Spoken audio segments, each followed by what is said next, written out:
Good afternoon, Good Shepherd. It is Wednesday, June 17th, and here's the midweek moment for this week. I'd like to start with a reading from Paul's first letter to the Romans. You may know that Paul wrote this letter to a congregation that he had never visited. He did not found this church, but it was his fervent hope to get there. And according to tradition, he did end up there. But prior to his arrival, many scholars think that he wrote this letter to sort of grease the skids as he got there. And right at the beginning of this letter, he writes, and this is the translation known as the Message: "I thank God through Jesus for every one of you." That's first. People everywhere keep telling me about your lives of faith, and every time I hear them, I thank him.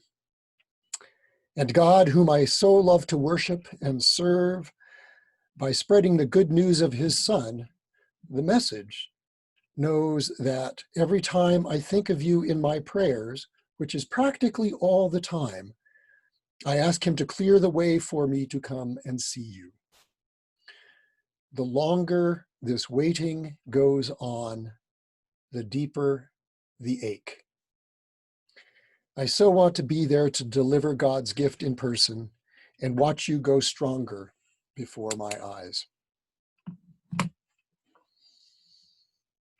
Remember 3 months ago, middle of March, we were beginning to get the news about COVID, and preparations were being made that eventuated in the stay-at-home orders and then the safer-at-home orders. Remember how we were thinking back then? There were funny things in Facebook and elsewhere, such as, the difference between one's daytime pajamas and one's nighttime pajamas. I remember seeing a lot of folks and hearing a lot of folks talk about how much they were going to get done during this time of quarantine and all of that. Even we at Good Shepherd, or I, set some things in place to sort of tide us over for the short time that we thought that we might be quarantined. So the morning sheep count, the gabbing with Gary, those were time, I don't want to say time certain, but we thought that they were going to be sort of short-term solutions to a problem that would eventually go on. The sacraments class that I had developed, I thought, okay, well, I'll teach it online, and pretty soon I'll be able to finish it in the church, and we'll be done, and we'll be back in by Pentecost. Clearly, that is not the case, and we are looking at long-term continuation of a number of quarantining or sheltering, being safe, social distancing. We're looking at a lot of things with relations to that, and we ache. And the longer this waiting goes on, we ache. I ache, you ache. It comes out in so many different ways. We are tired. We are tired of all of the precautions that we have to take. We are tired of not being able to be with friends in ways that we once were. We're tired about not being able to travel as we expected to be able to. And then these things compound upon one another. We're tired of dealing with all the tensions in the house when we've got so many people trying to do different things at different times, juggling schedules that we didn't have to juggle before. We're tired. We ache. The longer this waiting goes on, we ache. We're tired of not being able to join together in worship. The longer the waiting goes on, we ache. It's true. We can only name it. And, we have to sort of deal with it as we can until there is somewhere down the line a vaccine that will move us down the road a little bit towards regaining some kind of normalcy. But in the time, let's just acknowledge that we ache and figure out how we can put some salve, some balm in Gilead on our sin sick, our aching souls, that for ourselves and for each other. And in that light, I want to just say that we're going to be making some changes down the line. I think in terms of scheduling and things like that. Like I said, some of the schedule that we set early on was really for the short term to tide us over. Part of the results of the survey are helping us understand how we might want to make some shifts in how we gather, both physically and online.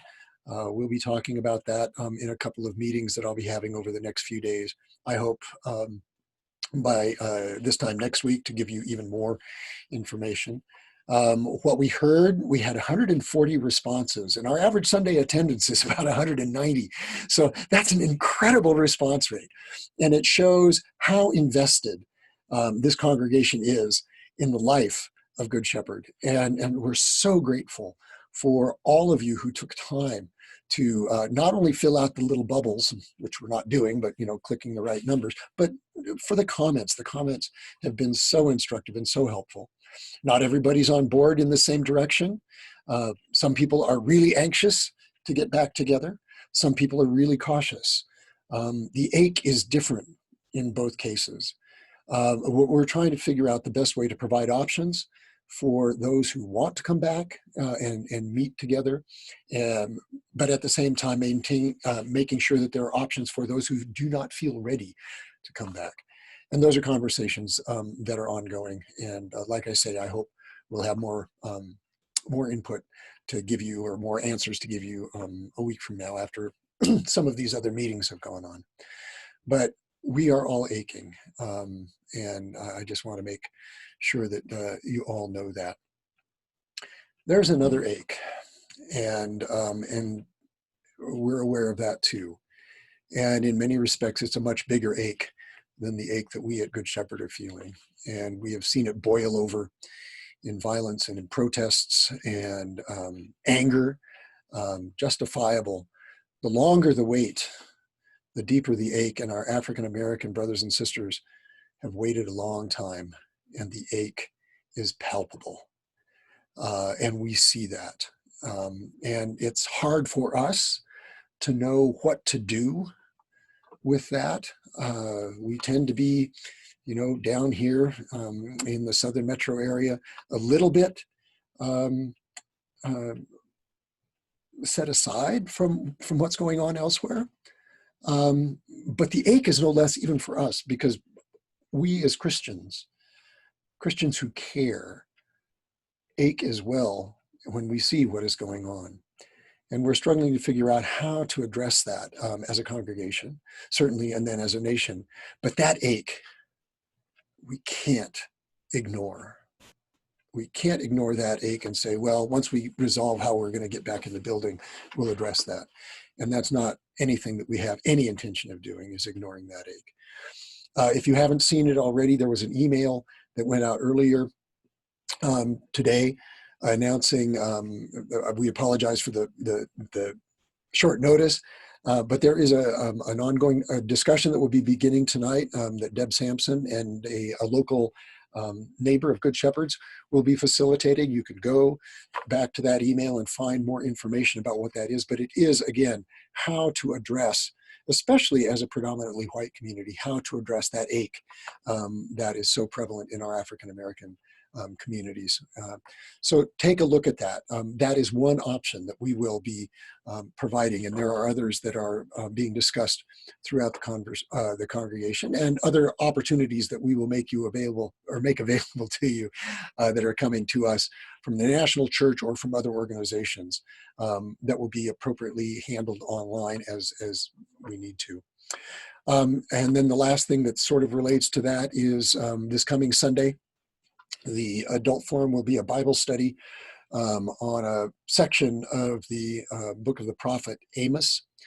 Amos was an 8th century prophet talking about issues that were being, well, that's not the right way to put it, issues that Israel was dealing with in the 8th century BC. And there are so many issues of justice that were addressed by those 8th century prophets, Micah, Amos, Isaiah, um, that are so germane to what we are feeling today.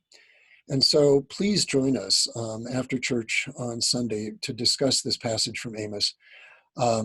It was put forward as a discussion originally. It was, how do we want to deal with issues of justice once we sort of emerge from COVID land? But it's vital that we talk about these things now. Wherever we are, we cannot wait until we emerge from COVID land. These issues are real.